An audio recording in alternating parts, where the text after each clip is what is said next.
Hi guys, welcome to our channel life with CS. ఇవాల్టి video అయితే చాలా special video. నాకు కొండారెడ్డి బుర్జుని చూపించబోతున్నాను అండ్ బుర్జు గురించి కూడా మాట్లాడబోతున్నాను. అంతేకాకుండా వీడియోలో సాయిబాబా టెంపుల్ని కూడా కవర్ చేశాను. సో లాస్ట్ వరకు చూడండి, వీడియో మిస్ అవ్వకుండా. వెదర్ అయితే ఆ రోజు చాలా బాగుండింది, అన్నీ బాగున్నాయి. బట్ మైనస్ ఏంటి అంటే ఈవినింగ్ 6:30 వరకే విజిటర్స్ని లోపలికి అలౌ చేస్తున్నారంట ఈ మధ్య. సో అదే అనమాట మైనస్. సో ఇంకేం చేయలేక బుర్జు ఎదురుగానే ఒక పార్క్ ఉంటుంది, ఆ పార్క్ అయితే వెళ్ళి అలా కొంచెం టైం స్పెండ్ చేశాము. తర్వాత మేమైతే సాయిబాబా టెంపుల్కి వెళ్ళాము. కొండారెడ్డి బుర్జు నుంచి 1 minute ఉంటుంది బైక్లో వెళ్తే సాయిబాబా టెంపుల్, అంత దగ్గరలో ఉంటుంది. సో టెంపుల్ దగ్గరికి అయితే రీచ్ అయిపోయాము. ఈ టెంపుల్ని దక్షిణ షిరిడి అని కూడా అంటారు. కర్నూలులో అయితే చాలా ఫేమస్ టెంపుల్ అనమాట. ఇది థర్స్డేస్ అయితే చాలా హ్యూజ్ క్రౌడ్ అయితే ఉంటారు ఇక్కడ. ఈ టెంపుల్ అయితే తుంగభద్ర నది ఒడ్డున ఉంటుంది. మేమైతే పీస్ఫుల్గా దర్శనం చేసేసుకొని అలా ఒకసారి నది సైడ్ ఒక లుక్ వేసాము. చూడండి ఎంత బాగుందో, వెదర్ అయితే చాలా బాగా అనిపించింది. సో మేమైతే నెక్స్ట్ డే మార్నింగ్ అయితే మళ్ళీ వెళ్ళాము కొండారెడ్డి బుర్జుకి. సో ఇప్పుడైతే నేను లోపల మొత్తం మీకు చూపిస్తాను ఎలా ఉంది అనేది. ఫస్ట్ అయితే కర్నూలు గురించి మాట్లాడుకుందాం. కర్నూలుని యాక్చువల్గా కందనవోళ్ళు అని పిలిచేవాళ్ళు. బట్ తర్వాత అది కర్నూలుగా పిలవడం అయితే స్టార్ట్ చేశారంట. కర్నూలు అయితే మన స్టేట్ క్యాపిటల్గా కూడా ఉండింది 3 years వరకు, 1953 నుంచి 1956 వరకు. సో ఇప్పుడు నేను చూపించిందంతా ఈ గ్రౌండ్ ఫ్లోర్ అనమాట. ఈ గ్రౌండ్ ఫ్లోర్ అయితే విజిటర్స్కి అలో లేదు. సో మనమైతే ఇప్పుడు ఫస్ట్ ఫ్లోర్కి వెళ్తున్నాము. మన 90s కిడ్స్కి అయితే కొండారెడ్డి బుర్జు అనగానే ఒక్కడు మూవీ గుర్తొస్తుంది కదా డెఫినెట్గా. సో మనమైతే ఇప్పుడు ఫస్ట్ ఫ్లోర్కి ఎంటర్ అయిపోయాము. ఫస్ట్ ఫ్లోర్ నుంచి ఒకసారి సిటీ ఒక వ్యూ వేసేస్తున్నాను, చూసేసేయండి. ఈ ఫస్ట్ ఫ్లోర్లోనే మనకు ఒక ఇంట్రెస్టింగ్ స్పాట్ ఉంది, ఇప్పుడు చూస్తున్నారు మీరు, అదే స్వరంగ మార్గము.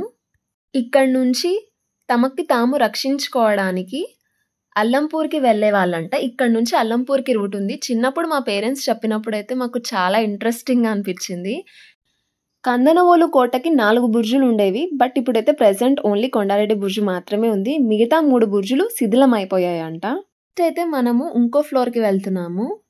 ఇక్కడ అబ్జర్వ్ చేస్తే స్టెప్స్ చాలా నేరోగా ఉంటాయి. శత్రువులు వచ్చినా కూడా చాలా మంది ఒకేసారి రాలేరు కదా, సో అలా కట్టించారు. ఇంటలెక్చువల్ కన్స్ట్రక్షన్ అని చెప్పొచ్చు కొండారెడ్డి బుర్జు అయితే.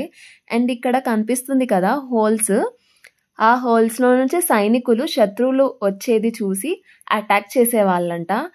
ఇప్పుడైతే కొండారెడ్డి బుర్జుని ఎవరు కన్స్ట్రక్ట్ చేశారు అనేది అయితే మనం తెలుసుకుందాము. చరిత్రల ప్రకారం అయితే రామరాజు అనే వ్యక్తి కోటని పటిష్టం చేసి కొండారెడ్డి బుర్జుని నిర్మించారు అనేది ఒక బిలీఫ్ ఉంది.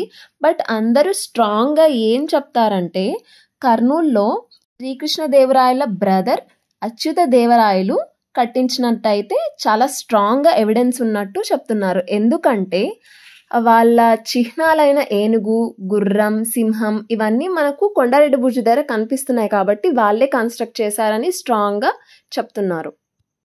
కొండారెడ్డి బుర్జుని ఎలా కన్స్ట్రక్ట్ చేశారనే దాని గురించి ఇప్పుడు మాట్లాడుకుందాము. కర్నూలులో జగన్నాథ గట్టు ఉందని అందరికీ తెలుసు కదా, అక్కడ ఉన్న రాళ్లతో నిర్మించారంట. ఇసుక, సున్నం, బెల్లం కలిపిన మిశ్రమంతో అతికిస్తూ నిర్మించినట్టు చరిత్ర ఆనవాళ్ళు అయితే కనిపిస్తున్నాయంట. ఇదైతే మెయిన్గా ప్రిజన్గా వాడేవాళ్ళంట కొండారెడ్డి బుర్జుని.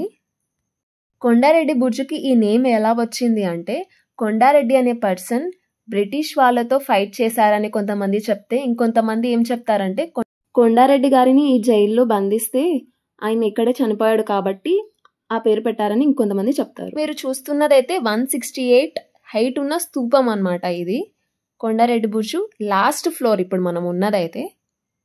నాకు తెలిసినంత వరకు అయితే నేను కొండారెడ్డి బుర్జు గురించి చెప్తున్నాను. సో అంతే అనమాట నాకు తెలిసింది. కొండారెడ్డి బుర్జు కనిపిస్తే ఫిలిం హిట్ అవుతుందని ఇప్పటికీ చాలా టాక్ ఉంది. చాలా హ్యాపీగా అనిపిస్తుంది కొండారెడ్డి బుర్జుని టీవీలో చూస్తున్నప్పుడు కానీ. ఎందుకంటే చిన్నప్పటి నుంచి చూసి సడన్గా టీవీస్లో చూస్తే చాలా గొప్పగా అనిపిస్తుంది అండ్ చాలా హ్యాపీగా కూడా ఉంది నేను ఇదంతా షూట్ చేసి రికార్డ్ చేస్తున్నందుకు. చిన్నప్పుడు సరదాగా మేము ఎప్పుడైనా అలా ఫ్యామిలీతో కలిసి పిక్నిక్లా వచ్చి కొండారెడ్డి బుర్జు చూసేవాళ్ళం అనమాట. మీరు కూడా ఎప్పుడైనా కర్నూలుకి వస్తే డెఫినెట్గా కొండారెడ్డి బుర్జ్ని ఒకసారి విజిట్ చేయండి. ఇట్స్ ఫ్రీ ఆఫ్ కాస్ట్, ఎటువంటి టికెట్ అయితే లేదు. రామోజీ ఫిలిం సిటీలో కూడా కొండారెడ్డి బుర్జు సెట్ ఉంది. కొండారెడ్డి బుర్జు టూర్ అయితే కంప్లీట్ అయిపోయింది. ఈ వీడియో కనుక మీకు నచ్చితే డెఫినెట్గా like, share, comment and subscribe. Keep supporting us and thank you so much for watching.